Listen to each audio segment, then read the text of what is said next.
Je crois pas que le destin parle avec des mots, il préfère laisser des traces. Des regards qui t'apaisent, des silences qui remplacent les phrases. On cherche tous la bonne personne, comme on cherche une lumière dans le brouillard, sans comprendre que le cœur reconnaît parfois ce que les yeux voient trop tard. Y a pas de manuel pour aimer, pas de carte pour trouver le bon chemin, mais la vie laisse des indices dans les détails du quotidien. Quand t'as plus besoin de faire semblant d'être quelqu'un d'autre pour lui plaire, c'est peut-être que t'as enfin trouvé quelqu'un qui t'accepte tel que t'es sur cette terre.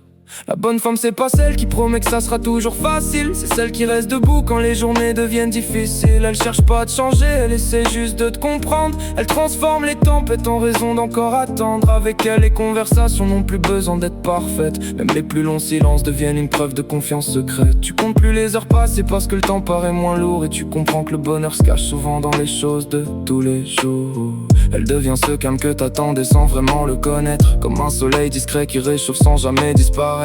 Elle célèbre tes victoires sans les transformer en compétition, et quand tu tombes elle te rappelle que t'es plus fort que tes déceptions. Elle te donne envie de grandir sans jamais te faire sentir inférieur. Elle nourrit ton courage au lieu d'agrandir tes peurs. Son amour t'enferme pas, il t'apprend à respirer, parce qu'aimer quelqu'un c'est aussi lui laisser sa liberté. On dit souvent que l'amour rend aveugle, je crois plutôt qu'il rend lucide. Il te fait comprendre que les plus belles histoires avancent sans faire de bruit. Y'a des personnes qui parlent d'amour à longueur de journée, et d'autres qui le prouvent simplement dans leur façon de rester. La bonne femme c'est celle qui devient ton refuge sans devenir ta prison, qui respecte tes blessures sans les utiliser comme raison. Elle connaît tes défauts mais refuse d'en faire des armes, parce qu'un vrai sentiment construit plus qu'il ne désarme. Elle t'écoute pour comprendre, pas seulement pour répondre. Elle préfère chercher des solutions plutôt que laisser tout s'effondrer. Quand le monde paraît lourd, elle te rappelle pourquoi tu continues d'avancer. Et sans même s'en rendre compte, elle rallume ce que la vie voulait éteindre.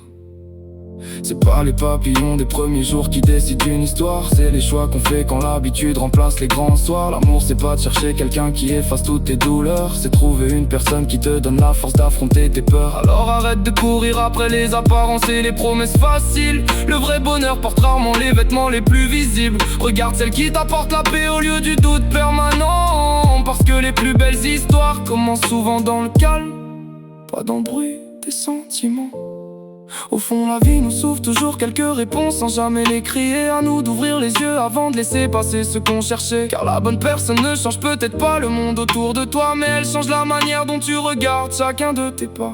J'ai compris que le vrai amour n'efface pas toutes les cicatrices, il t'apprend juste à marcher sans rester prisonnier du vide. La bonne femme n'arrive pas pour sauver toute ton existence, elle te rappelle simplement la valeur de ta propre présence. Elle fait pas disparaître les problèmes d'un simple regard, mais elle donne la force de croire qu'il y a toujours un espoir. Et si un jour nos chemins doivent malgré tout se séparer, je pourrais quand même remercier la vie de me l'avoir fait croiser, parce qu'au fond aimer quelqu'un c'est aussi devenir meilleur, apprendre que la confiance vaut plus que toutes les belles couleurs. Alors je laisse le temps écrire ce qu'aucun homme peut prévoir, car les plus grandes histoires commencent souvent sans qu'on puisse les voir.